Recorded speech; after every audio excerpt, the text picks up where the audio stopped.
Sayyid Muhammad Hassan Rida from mathemath.com. Let's start with question number 3 of exercise number 2.4. The statement of this question is find dy by dx of the parametric functions. यानी हमारे पास यहाँ पे कुछ parametric functions दिए गए हैं, इनके अंदर से हमने dy by dx को फाइंड आउट करना है।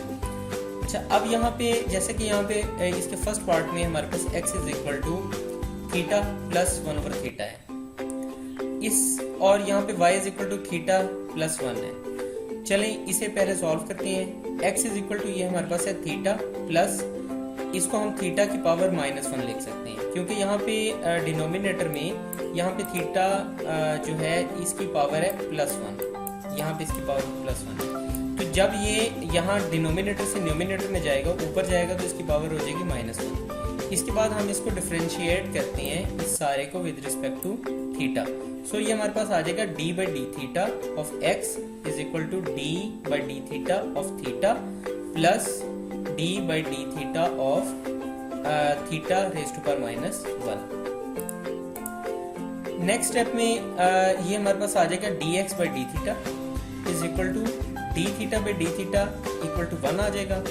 अब यहाँ पे ये -1 ये इक्वल के क्योंकि पावर है तो ये बैक पर आ जाएगी, ये -1 यहाँ बैक पर आ गया, और यहाँ पे थीटा की पावर -1 यानी एक तो पावर -1 है, फिर एक 1 जो है हम सब्ट्रैक्ट भी करते हैं, और उसके बाद हमने फंक्शन का डेरिवेटिव लिया। फंक्शन है हमारे पास थीटा, तो थीटा का डेरिवेटिव आया d theta by d theta, so it will be equal to 1। तो ये हमारे पास आ जाएगा जी 1, ये माइनस इस प्लस से मल्टीप्लाई होगा तो ये माइनस आ गया, तो ये आ गया थीटा की पावर -2। अब ये थीटा की पावर -2, अब ये यहाँ डिनोमिनेटर में आ गया, यानी थीटा की पावर यहाँ -2 है, तो ये डिनोमिनेटर में आके थीटा की पावर +2 हो जाएगी। अब हम इन दोनों का यहाँ पे एलसीएम ले लेते हैं। यहाँ पे थीटा स्क्वायर एलसीएम आया, थीटा इसके साथ थीटा स्क्वायर इससे आके मल्टीप्लाई हो गया, सो ये आ गया theta square -1 over theta square. तो ये सारी की सारी चीज जो है ये हमारे पास यहाँ पे d x by d theta है। तो ये हमारे पास d theta by d x आ गया।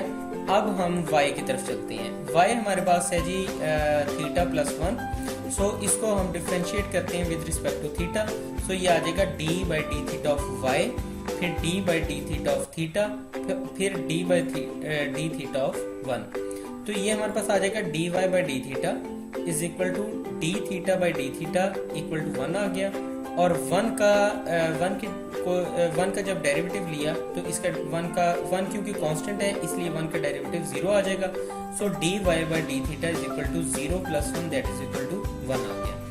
अब हम इसके ऊपर चेन रूल अप्लाई करते हैं। चेन रूल हमारे पास है जी dy by d x is equal to dy by d theta into d theta by d x. आप जरा इसे केयरफुली देखें तो आपको अंदाजा हो रहा होगा कि यहाँ पे अगर हम dy बाई डी थीटा और D theta by d x, इनमें से डी थीटा को डी थीटा के साथ कैंसिल आउट कर दें तो बाकी हमारे पास dy बाई डी एक्स बचेगा। यानी सिर्फ यहाँ पे dy बाई डी एक्स को dy बाई डी थीटा और D theta by d x ले लिया, और ये दोनों ही क्यों लिए, क्योंकि अभी हमने dy बाई डी थीटा की वैल्यू भी निकाली है और D x by d theta की वैल्यू भी निकाली है। तो यहाँ पे सिर्फ इन वैल्यूज को हम सब्स्टिट्यूट करते हैं। अब यहाँ पे dy बाई डी थीटा की वैल्यू अभी हमने निकाली, ये आई है 1। उसके बाद सो यहाँ पे dy बाई डी थीटा की जगह पे 1 आ गया। उसके बाद है d theta by d x, तो हमने निकाला है d x by d theta. So इसको हमें उलट के लिखना पड़ेगा, क्योंकि हमें वहां पे D theta by d x चाहिए। तो यानी डी थीटा ऊपर आएगा, डी एक्स नीचे आएगा, तो इसके सामने जो है वो भी उलट जाएगा। सो ये आ जाएगा theta square over theta square -1। तो इस तरह से ये हमारे पास आ जाएगा theta square over theta square -1। ये दोनों आपस में जब मल्टीप्लाई होंगे तो d y by d x की वैल्यू हमारे पास आ जाएगी theta square over theta square -1। और dy बाई डी एक्स की वैल्यू को ही हमें फाइंड आउट करना था। ये क्वेश्चन कंप्लीट हो गया है।